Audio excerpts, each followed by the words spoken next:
We see the perfectly curated social media posts and see how beautiful everything looks and nothing looks out of place. And then we say to ourselves, why doesn't my life look like that? Well, I think a lot of moms and dads may feel this way, particularly moms, may feel this way because we're only looking at a glimpse into the life of people on social media. I think we all know that, but for some reason, it just still changes the way we think of things when we see perfection. And then we look at our own house and it's not perfect. Well, this episode today, I'm going to talk about the imperfect side of homesteading with children because I think it's good for you to be aware of the downsides of homesteading with children and some of the things that are not as great, but also to understand that not everything that is a downside needs to stay that way. It can also be an upside to your downsides, if that makes any sense. And I'll get right into it. Before I continue, I want to share a sweet little message, a sweet little recording from my granddaughter, Zinnia. She came up while I was recording, and I thought it'd be a great time to interview my 3-year-old granddaughter. Do you like the horsies? Yeah, but they sometimes walk away. Yeah, they walk away. They're not as friendly as you want, right? What was the plane ride like? It wasn't 1 minute. It was long? No, it was 1 minute. It was 1 minute. It felt very small, very short. No, 2 minutes. 2 minutes? Actually, did many. It was 5? Yeah, 5. 5 minutes. Okay. Maybe 5 hours? Actually, 16 hours. 16 hours? Yeah, it was a long time, huh? This is the Homesteading for Beginners podcast, and I'm Mona Weathers, your homesteading mentor and coach. If you desire to establish a solid foundation for your homesteading journey, then you are in the right place. I'm here to show you how in a way that is healthy for you, your family, and your community. I'll share stories from the past 20 years of my own journey and offer you actionable steps you can take to start and maintain a healthy homestead. If you haven't listened to the first part of this series, I encourage you to go back to listen to that part first or maybe after. It doesn't really matter. There's no real order to this. But the last part of the series, I explained that my kids are now living with me and my husband, and we're a family. We went from a family of 3 to a family of 8. So my daughter and her husband and her 3 kids, plus she has one on the way, are living with us for now. They moved here from Mexico City, and it's a big transition for the kids and everything. So I thought this would be a perfect time to talk about homesteading with kids. And in the last episode, I talked about 5 things you need to know about homesteading with kids. So that's a good one. And this one, we are going to talk about the downsides of homesteading with children. But again, before I begin, I'm not trying to draw this out, but I just want to remind you about the off-grid homestead bundle that is going on right now. I mentioned it in the last episode, but I want to highly emphasize that this is only going to be available until March 31st. Actually, it was extended 1 day because there were some website issues. So if you are interested in learning more skills, more homesteading skills from where you are right now, you do not have to have land to start learning your homesteading skill set. I highly recommend you visit the link in the description, or you can go to my social media, my Instagram account, and click in on the link in bio, and then there's stuff in there. I've also added a bonus bundle. Now, I came up with this because I thought I want you to be able to accomplish all the goals that you want to accomplish, and how you do that is with planning. And so I created a bundle planner, and this will help you to take all 100 plus things inside of the bundle and break them down and figure out what you want to start with first and start learning first. So learn more about the bundle in the side of the description of this podcast, but it's over 100 digital products and courses. So it's digital products, including courses and PDFs. And you will be able to download those and utilize those for only $50. So you have access to that for $50. And some of these courses are $50 and up already. So you're getting multiple courses that are worth much more for only $50. So it ends, though, that's the only catch, that there's a short window of time that you're able to get a bundle, and then it's over for 6 months. I did this 6 months ago, and it's been 6 months, and now here's another bundle. So just check out the description and go purchase your bundle and get your bonus bundle as well. I've included in the bonus bundle is the planner, a seed packet envelope template that my friend Jessica created, and I made some cell phone wallpaper art that I think is fun, that you get also for free, and a dream board planner as well. So all of those things are for you free if you purchase the bundle through my link, and that is in the show notes.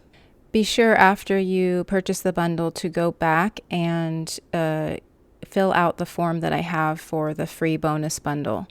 It is in the show notes as well.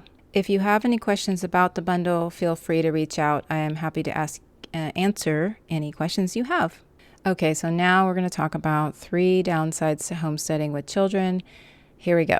So number 1 is that not all of your children are going to love the lifestyle that you so much want them to love, especially if you have older children. This is what I learned with my own experience, is that the older kids really had a lot harder time, but the baby, the one that was born on the homestead, the one that lived through the life of homesteading from the time she was born, she loved it. She lived it, The other ones were harder to get involved in the chores and doing all of those things.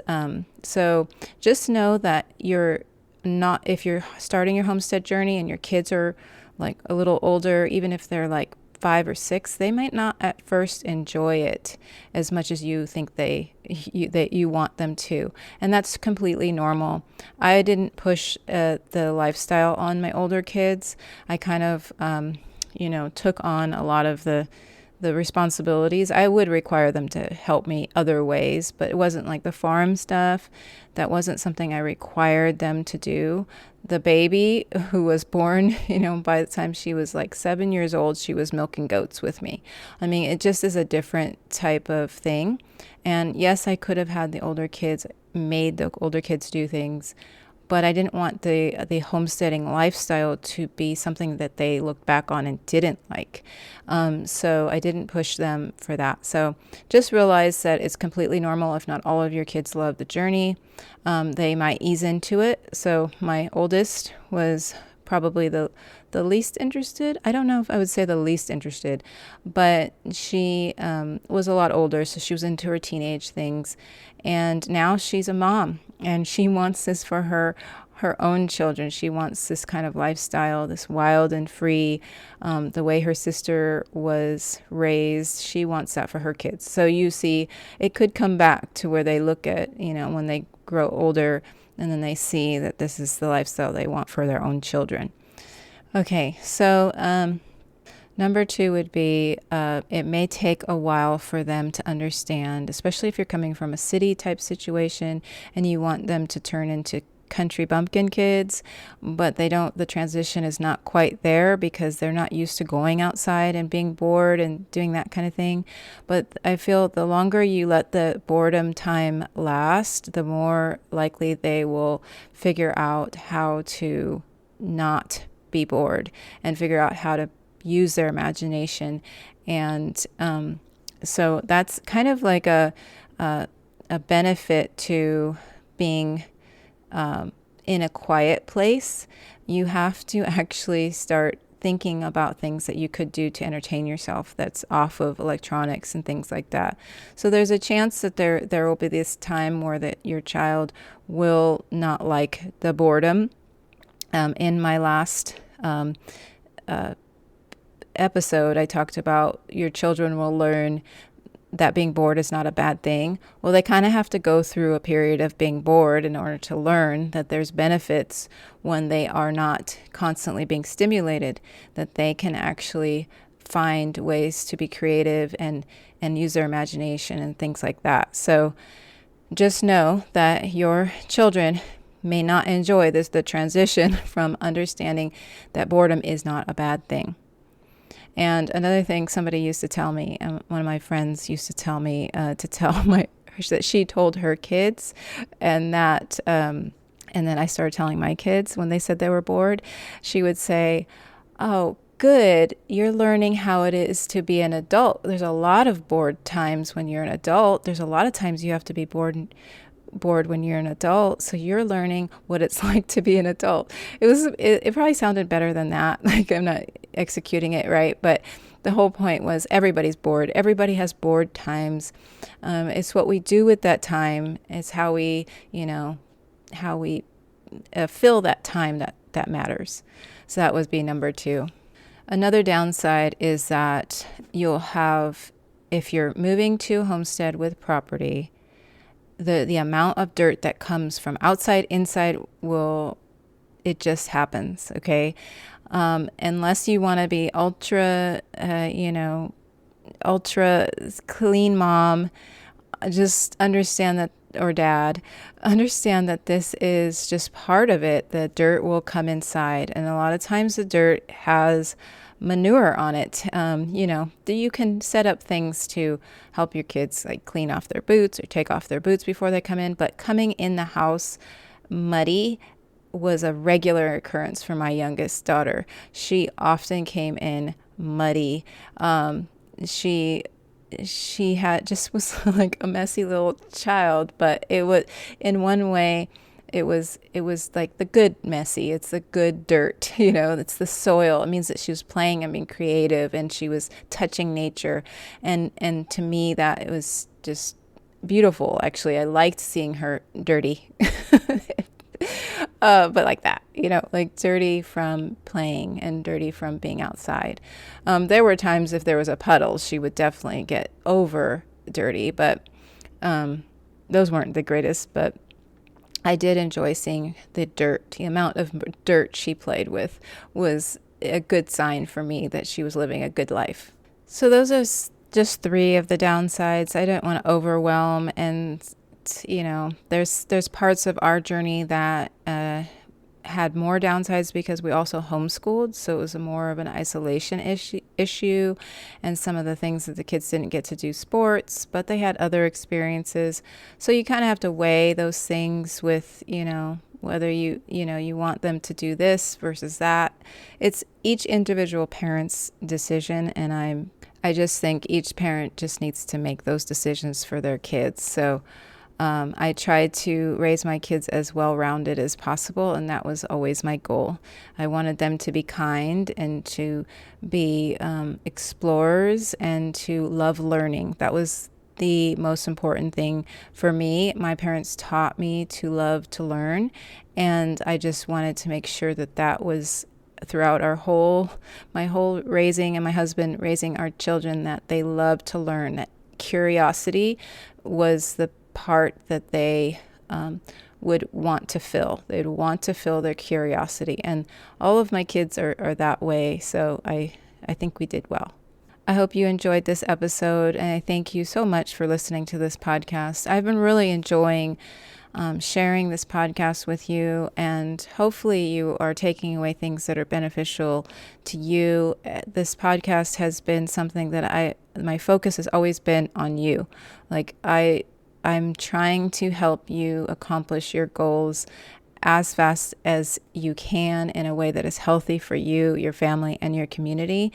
And I just want to say that the messages that I get, the responses I get from my emails, it makes my heart happy to know that I am actually doing the thing that I've set out to do, which is to help you. So don't forget about the off-grid homestead bundle. Again, it's called off-grid homestead bundle, but it's really just basically a homestead bundle. But there are off-grid options in there as well. So if you are into learning about that lifestyle, there's information in there too. There's a full list of what's in the bundle in the description. So make sure you go and read that. Okay, have a wonderful day. I'm going to go enjoy my grandkids.